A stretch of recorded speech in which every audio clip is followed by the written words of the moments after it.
Hello, friends. If you can answer a few questions that I'm going to ask now, then consider yourself prepared to learn the rules of tenses. But in case you fail to answer my questions, go back and clear your concepts on the topics asked. So friends, what I am saying is, आपसे मैं अभी कुछ questions पूछूंगी. अगर तो उनके answers आप सही से कर देते हो, then very good, you are ready. तो आप रूल्स ऑफ टेंसेस लर्न करने के लिए एकदम तैयार हो. बट इन केस आप आंसर नहीं कर पाते हो, तो पहले जाइए उन टॉपिक्स को प्रिपेयर कीजिए जिन पर मैंने आपसे क्वेश्चंस किए हैं, और फिर आकर रूल्स ऑफ टेंसेस को याद कीजिए. बिकॉज रूल्स ऑफ टेंसेस के अंदर सिर्फ टेंसेस की बात नहीं हो रही है. टेंसेस के अंदर छोटी छोटी और चीज़ें आती हैं जिनका कॉन्सेप्ट आपको क्लियर होना चाहिए. So my first question is, what is a singular subject? Singular subject क्या है? Second question, what is a plural subject? Plural subject क्या है? And now I am giving you an exercise.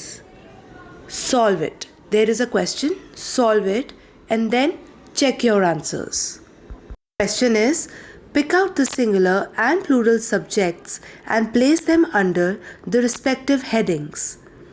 Eggs, car, fan, handkerchief, hen, a sheep, goat, fries, cartoons, nuclei, cacti, cattle, people, books, news, etc. Pause the video and check the answers. Next question is, give the correct form of verbs V1, V2, V3. Now check the answers. Now we will move on to the rules of tenses.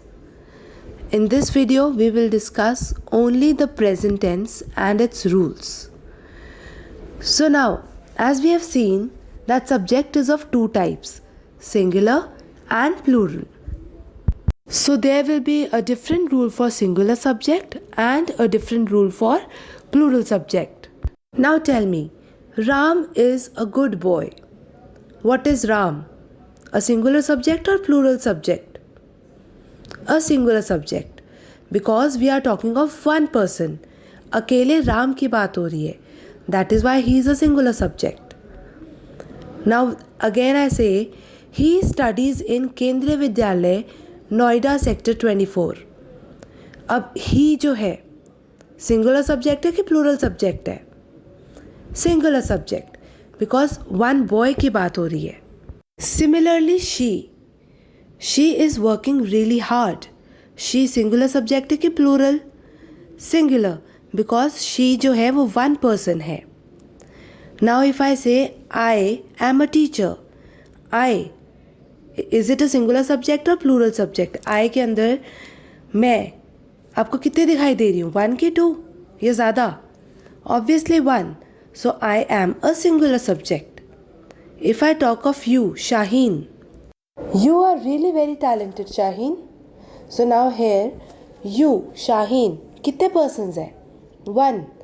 तो ये भी क्या हुआ? Singular subject. But आपको मैंने पिछली video में बताया था, नोट, कि आई और यू हैं तो वो सिंगुलर सब्जेक्ट्स, पर इनके ऊपर रूल लगेगा प्लूरल सब्जेक्ट का. Now without wasting any further time, let's dive into the rules of present tense. First, simple present. Singular subject S.S plus V1 verbs first form plus S और ES. मतलब जब आपके पास singular subject होता है तो ये rule लगता है, सिंगुलर सब्जेक्ट के साथ लगेगा वर्ब का फर्स्ट फॉर्म, और वर्ब के फर्स्ट फॉर्म के साथ S या ES लगा देंगे हम. Second, plural subject plus V1. मतलब जब प्लूरल सब्जेक्ट होगा तो उसके साथ अकेला वर्ब का फर्स्ट फॉर्म आएगा, नो एस और ई एस. इसको हम जनरल तरह से कह सकते हैं सिंपल प्रेजेंट के रूल को, subject plus V1 plus S और ES. अब हम इसके कुछ एग्जाम्पल्स देख लेते हैं। Like sun rises in the east, in the bracket rise was given. Priya does not talk in class. Bracket पे do was given. I brush my teeth every day. In bracket brush was given. If we discuss the first one, sun rises in the east. sun क्या है? एक ही है ना, singular subject. Singular subject के साथ V1 क्या है? Rise, जो आपको ब्रैकेट में दिया है। तो V1 का हमने V1 लगा दिया, प्लस S या ES। तो राइज में ऑलरेडी E लगा हुआ था तो हमने S लगा दिया। स्पेलिंग्स भी ठीक है। तो sun rises in the east. Second, Priya does not talk in the class. So Priya is a singular subject. एक प्रिया है ना, तो सिंगुलर सब्जेक्ट के साथ V1 क्या है? डू। और V1 के साथ क्या लगेगा? S या ES according to the rule. तो क्या बन जाता है? डू का does not talk in the class. Third one, I brush my teeth every day. I singular subject है, बट आपको रूल क्या पता है कि आई और यू के साथ हमेशा रूल जो लगेगा वो प्लूरल का लगेगा। तो आई ब्रश, V1 लगेगा, प्लूरल सब्जेक्ट प्लस V1। तो आई प्लूरल सब्जेक्ट है, प्लस V1 क्या है? Brush my teeth every day. Now children, you should know simple present लगता कहाँ पर है। वो काम जो आम तौर पर होता है या जो रोज़ होता है वो सिंपल प्रेजेंट की कैटेगरी में आता है। फॉर एग्ज़ाम्पल जो हमने सेंटेंसेस अभी किए हैं हम उनकी हिंदी करेंगे। Sun rises in the east, तो सूरज रोज़ ईस्ट में से उगता है। Priya does not talk in the class, Priya class में बात नहीं करती। I brush my teeth every day, मैं रोज़ अपने दांत ब्रश करती हूँ। तो जब आप इसकी हिंदी करोगे तो उसमें करोगे मैं करती हूँ, करता हूँ, ये होता है। तो सेंटेंस वुड एंड विद ता, होता है, करती है, करता है, इस तरह से। Now let us discuss the second form of present tense, that is present continuous. जब सिंगुलर सब्जेक्ट होगा तो रूल होगा SS, that is singular subject, plus is plus V1 plus ING। जब प्लूरल सब्जेक्ट होगा तो रूल क्या होगा? PS plural subject plus R plus V1 plus ING। और जब I होगा तो लग जाएगा उसके साथ am, that is I plus am plus V1 plus ING। तो इन जनरल रूल हो जाएगा subject plus is am R plus V1 plus ING। Examples: I am working. She is listening and writing. They are playing. I उसके साथ rule में हमने पढ़ लिया है कि am आएगा, V1 का वर्क आ गया, ING हमने रूल से लगा दिया। She सिंगुलर सब्जेक्ट है तो उसके साथ हमने लगा लिया इस।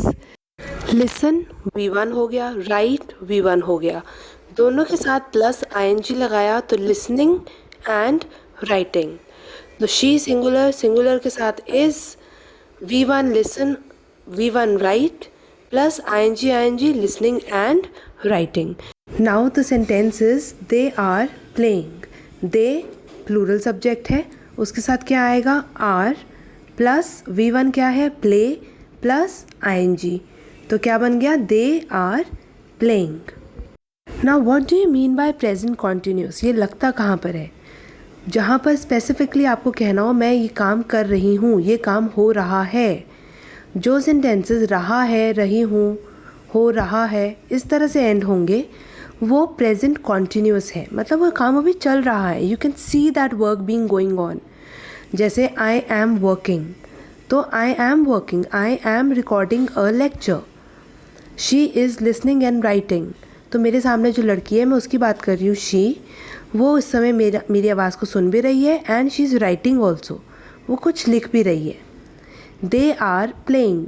अब मुझे बाहर बहुत सारे बच्चे खेलते हुए नज़र आ रहे हैं, तो मैं कह रही हूँ दे आर प्लेइंग, वो बच्चे खेल रहे हैं।